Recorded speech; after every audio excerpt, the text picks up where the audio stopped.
Shalom, selamat bertemu kembali dengan sahabat-sahabat terbaikku penuh dengan sukacita pada minggu ini. Tetapi sebelum kita mendengarkan sabdanya, marilah kita berdoa. Damai sejahtera yang melampaui segala akal, yang datangnya daripada Kristus Yesus Tuhan kita, kiranya menyertai hati, pikiran, perasaan, dan seluruh hidup saudara pada saat mendengarkan sabdanya hari ini. Amin. Firman Tuhan untuk kita pada Minggu Septuagesima, 70 hari sebelum hari kematian Tuhan Yesus, diambil dari Lukas pasal yang keempat, ayat 31 sampai ayat yang ke-37, dan bahan bacaan diambil dari Mazmur 111 ayat 1 sampai ayat yang ke-10 dengan tema perkataan Yesus yang penuh kuasa.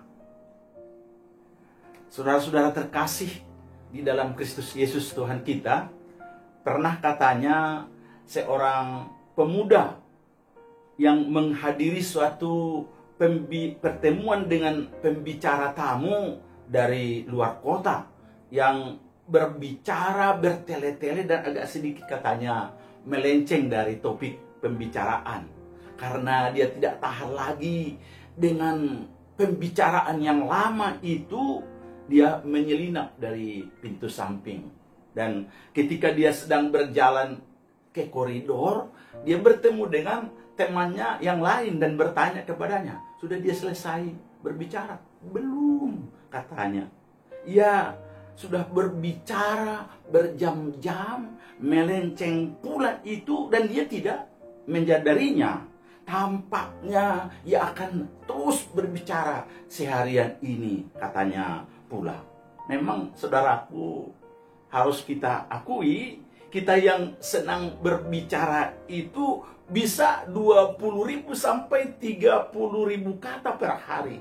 Dan persoalannya, apakah pembicaraan atau perkataan kita itu berbobot atau tidak, berdampak baik atau berdampak buruk bagi yang mendengarkannya. Makanya pernah katanya seorang Raja Parhata, yaitu dalam bahasa Batak, yang biasa bicara pada acara-acara adat, waktu menghadiri acara resepsi perkawinan, pendetanya justru menyuruh dia untuk berdoa syafaat. Dan memang waktu dia berdoa syafaat, saudaraku, dan sudah di setengah jalan doanya, itu berubah doa syafaatnya menjadi nasihat perkawinan waktu adat. Dan dia tidak menyadarinya. Teman-temannya dan yang menghadiri itu resepsi sudah tertawa, tertahan, tapi dia terus, karena memang dia sudah terbiasa dengan berbicara. Saudaraku, makanya Tuhan Yesus pernah memperingatkan kita, setiap kata yang sia-sia yang diucapkan orang harus dipertanggungjawabkannya pada hari penghakiman, dalam Matius 12 ayat 36. Itu saudaraku, ambillah waktu sejenak untuk merenungkan tiap pembicaraan atau tiap kata yang mau kita sampaikan. Apakah perkataan kita itu bermanfaat bagi orang lain atau tidak? Atau apakah perkataan kita itu sungguh memuliakan Tuhan atau tidak? Sebab Allah sebenarnya mau menyanggupkan kita dan memampukan kita untuk berbicara dengan perkataan yang membangun, mendorong, meneguhkan dengan berbicara kepada orang lain. Itulah Daud berdoa dan berkata, "Awasilah Tuhan mulutku, berjagalah pada pintu bibirku," dalam Mazmur 141 ayat 3, yang merupakan juga doa dari setiap kita. Dengan tema perkataan Yesus yang penuh puasa. Pada minggu ini kita akan bersama-sama merenungkan betapa luar biasanya kuasa perkataan dan pengajaran Tuhan Yesus yang menjadi bagian kita setiap hari. Mari kita perhatikan dengan seksama. Yang pertama, bersedialah mendengar perkataan Yesus yang penuh kuasa itu. Bersedialah mendengar perkataan Yesus yang penuh kuasa itu. Saudaraku, sebelum pandemik, dalam perkumpulan-perkumpulan atau di gereja atau di tempat ibadah atau di mana kita sedang melakukan ibadah, saya melihat ada banyak orang yang begitu asik dengan HP-nya dan tidak begitu fokus, bahkan banyak orang tidak begitu peduli dengan firman Tuhan. Lucunya, saudaraku, setelah pandemik ini disuruh belajar atau beribadah live streaming lewat daring, banyak yang mengeluh soal tidak punya HP katanya, atau tidak ada internetnya lah, atau tidak ada ini itulah. Pokoknya banyak sekali alasan daripada banyak orang.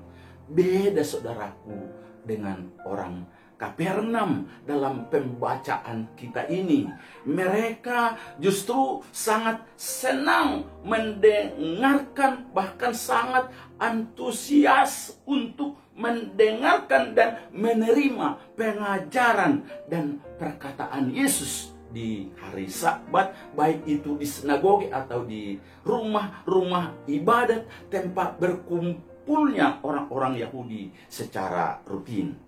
Beda lagi dengan orang Nazaret yang kita lihat sebelum teks khotbah kita hari ini. Firman Tuhan katakan mereka justru menolak Yesus berbicara, bahkan mereka marah dan mengusir dia karena mereka mengenal siapa ayahnya, siapa ibunya, dan berasal dari Nazaret. Firman Tuhan katakan di sana, katanya lagi, "Aku berkata kepadamu," itu kata Yesus, "sesungguhnya tidak ada nabi yang dihargai di tempat asalnya." Pasal 4 ayat 24. Makanya tidak ada sesuatu yang terjadi di daerah Nazaret. Dan menariknya, saudaraku, dalam pembacaan kita ini, mereka yang berkumpul ini, maksudnya orang-orang Kapernaum ini tidak hanya orang-orang baik, orang-orang yang saleh, tetapi juga orang-orang yang kerasukan setan pun ikut mendengarkan pengajaran Yesus. Artinya itu apa, saudaraku? Dimanapun kita berada, entah itu di rumah atau di gereja, kita sungguh-sungguh hidup dengan firman Allah, bersama dengan Tuhan, itu adalah merupakan apa? Tempat perjumpaan bermacam-macam orang dengan problematikanya bersama dengan siapa? Dengan Yesus. Artinya apapun pergumulan dan persoalan, apapun yang terjadi dalam hidup kita, tidak ada alasan untuk tidak mendengar, untuk tidak mau, tidak menjadi alasan untuk tidak mau mendengarkan pengajaran dan juga berjumpa dengan Tuhan Yesus. Ingatlah, saudaraku, bahwa kehadiran dan kesediaan kita mendengarnya adalah awal pembebasan yang sangat berarti dalam hidup kita. Mengapa? Karena pengajarannya dan perkataannya penuh dengan kuasa. Firman Tuhan berkata tadi, mereka takjub mendengar pengajarannya sebab perkataannya penuh dengan kuasa. Ayat yang ke-33. Hal ini tentu terjadi karena Tuhan Yesus mengajar dengan otoritasnya sendiri, dan firman yang disampaikannya memiliki kuasa untuk mengubah hati dan kehidupan umat manusia. Benar, saudaraku, bahwa iblis dan juga setan tidak senang dengan kehadiran Yesus dimanapun. Tetapi sekalipun iblis selalu tidak suka akan kehadiran Yesus, tetapi kalau orang-orang seperti orang Kapernaum ini dan orang yang kerasukan ini menyukai kehadiran Yesus, maka iblis tidak lagi mendapat tempat di sana. Yang berkuasa sekarang justru adalah Yesus dengan perkataannya yang menakjubkan. Itu saudara-saudara yang dikasihi di dalam Kristus Yesus Tuhan kita. Marilah dengan senang hati mau mendengarkan suara perkataan dan pengajaran Yesus yang begitu mudah sebenarnya kita akses sekarang ini. Bisa melalui HP, melalui laptop, yang ada di mana ada internet dan dimanapun kita berada. Sehingga perkataan Yesus yang kita dengar itu, yang kita telaah, yang kita renungkan, yang kita beri di dalam hidup kita akan berkuasa dan sanggup membebaskan kita dan mengubah segala kehidupan kita dengan segala macam masalah pergumulan hidup kita masing-masing. Yeremia 15 ayat 16 berkata, apabila aku bertemu dengan perkataan-perkataanmu, maka aku menikmatinya. Firman-Mu itu menjadi kegirangan bagiku dan menjadi kesukaan hatiku, sebab nama-Mu telah diserukan atasku, ya Tuhan Allah semesta alam. Betapa luar biasanya rupanya firman Allah, perkataan dan pengajaran Yesus yang penuh kuasa mengubah segala macam masalah dan tantangan hidup kita. Saudaraku, waktu kami mengadakan pelatihan evangelism explosion di penjara, kami melihat dan sungguh menyaksikan para pembunuh, pejina, narkobaan dan penjahat-penjahat yang sungguh luar biasa dan lain sebagainya berubah total karena mereka tekun mengikuti pelatihan dan mendengarkan pengajaran firman Tuhan penuh dengan antusias, penuh dengan gairah, penuh dengan kerinduan untuk mau diubah oleh perkataan dan pengajaran dari Yesus Kristus Tuhan kita. Anda juga pasti bisa. Yang kedua, hebatnya kata-kata Yesus, roh jahat pun tunduk padanya.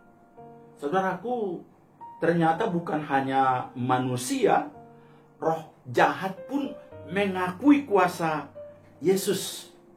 Roh jahat ini melihat Yesus dan sungguh mengenal siapa Yesus. Dia menyadari bahwa kuasa Yesus akan menghancurkannya. Ia pun berkata, "Hai engkau Yesus orang Nazaret, apa urusanmu dengan kami? Engkau hendak membinasakan kami." Ayat 31 dan 34. Tapi firman Tuhan katakan, langsung Yesus menghardik dan memerintahkan roh jahat itu untuk diam dan keluar dari orang itu. Iblis itu pun menurutinya karena wibawa dan kuasa perkataan Yesus. Ayat 35 dan juga ayat 36. Kita melihat di sini bahwa bukan tengkingan atau hardikan Yesus yang begitu keras yang menentukan pengusiran daripada setan pada saat itu. Saya melihat justru perkataan Yesuslah yang sungguh-sungguh kuasa mengusir, menghancurkan kuasa iblis dan juga kuasa setan-setan. Di sini kita melihat bahwa kuasa perkataan Yesus lebih berkuasa daripada roh jahat yang sudah membelenggu dan mengikat orang yang menawan dan menindas orang itu. Kuasanya jelas di sini melampaui kuasa iblis yang menyakiti orang tersebut. Dan memang benar saudaraku, bahwa kuasa perkataannya sanggup memerdekakan dan mematahkan setiap yang membelenggu manusia. Dia katanya datang untuk membebaskan orang-orang yang tertawan dan juga orang-orang yang menderita. Ayat 11. Untuk itu, saudaraku, mari kita imani bahwa kuasa Yesus dan kuasa perkataannya, kuasa firman-Nya melebihi hal apapun yang menawan setiap kita. Kuasanya sanggup melepaskan kita dari kuasa iblis, dari kuasa pornografi, dari kuasa gaya hidup yang hura-hura, dan dari kuasa yang konsumeris. Karena kuasanya juga sanggup melepaskan kita dari dendam, dari amarah yang tidak terkendali. Kuasanya, saudaraku, pasti sanggup juga melepaskan kita dari cengkraman dosa apapun yang membelenggu hidup umat manusia. Untuk itu, firman Tuhan ini mengajarkan kepada kita supaya tidak pernah ragu-ragu akan kuasa perkataan Yesus, karena hanya Dialah yang sanggup membebaskan kita dari kuasa si jahat dan memulihkan serta memberikan yang terbaik dalam kehidupan kita. Datanglah, nikmatilah kemerdekaan sejati dalam Yesus Kristus, dan biarlah kita berkata sama seperti Rasul Paulus yang berkata, "Aku manusia celaka. Siapakah yang akan melepaskan aku dari tubuh maut ini? Syukur kepada Allah oleh Yesus Kristus Tuhan kita." Roma 7 ayat 24 sampai 25. Di sini kita, saudaraku, melihat bahwa otoritas atau kewibawaan perkataan Yesus akan dinyatakan jika manusia mengizinkannya untuk bertindak. Dan ketika otoritas Yesus bekerja dengan leluasa dan disertai dengan kesediaan kita menerimanya, maka terjadilah suatu perubahan yang sungguh memulihkan dan menyelamatkan kita. Makanya, saudaraku, jika ada seseorang yang selama ini merasa ditekan, dihimpit, dibelenggu, atau bahkan dikuasai oleh 1001 macam persoalan, atau mungkin kita merasa ada kehidupan pribadi maupun kehidupan keluarga kita yang mengintimidasi, jangan hadapi sendiri, saudaraku. Ada Yesus yang penuh dengan kuasa, perkataannya luar biasa, memiliki otoritas dan kewibawaan yang sanggup membebaskan dan menyelamatkan kita dari semuanya itu. Bagian kita sebenarnya, saudaraku, sangat gampang, hanya membuka diri hati kita dan membiarkan Yesus berkuasa seluas-luasnya dalam hidup kita, dan mengizinkan Dia bertindak di dalam hidup kita dan menghardik, menghancurkan dan membuang segala belenggu yang mengikat kita. Artinya, berpihaklah kepada Yesus dan izinkan Dia berkuasa penuh atas seluruh hidup saudara dan problematika dan pergumulan dan persoalan saudaraku. Niscaya kita akan bebas dan merdeka oleh otoritasnya. Yang luar biasa menurut saya, saudaraku, tidak hanya itu. Kita yang ada di dalam Yesus Kristus, yang sudah percaya kepada Yesus sebagai anak-anak Tuhan, seharusnya memperlengkapi diri juga agar layak dipakai oleh Tuhan. Dengan rendah hati kita bersedia diurapi oleh kuasa Roh Kudus-Nya, dan juga menggunakan perkataan-perkataan dan firman-Nya yang penuh kuasa itu untuk memberitakan firman Tuhan, untuk menyampaikan kuasa perkataan firman Tuhan yang berotoritas dan berwibawa itu. Sehingga baik pengajaran kita, baik perkataan kita, di rumah kita, di kumpulan-kumpulan kita, atau di mana kita berada di dalam tempat pekerjaan kita, kita akan melihat kuasanya itu sungguh sanggup mengubah, bahkan sanggup mengusir kuasa-kuasa iblis yang mengintimidasi hidup manusia. Akibatnya, saudaraku, pasti makin banyak orang yang takjub, heran, bahkan datang kepada Yesus, dibebaskan dan juga dipulihkan oleh kuasa perkataan Yesus. Marilah dengan sukacita Tuhan, kita mau memberi diri, membuka diri kepada Yesus hari demi hari, sehingga perkataannya, pengajarannya yang penuh kuasa ini memenuhi hidup kita. Dan biarkan kuasa perkataannya berkuasa atas hidup kita.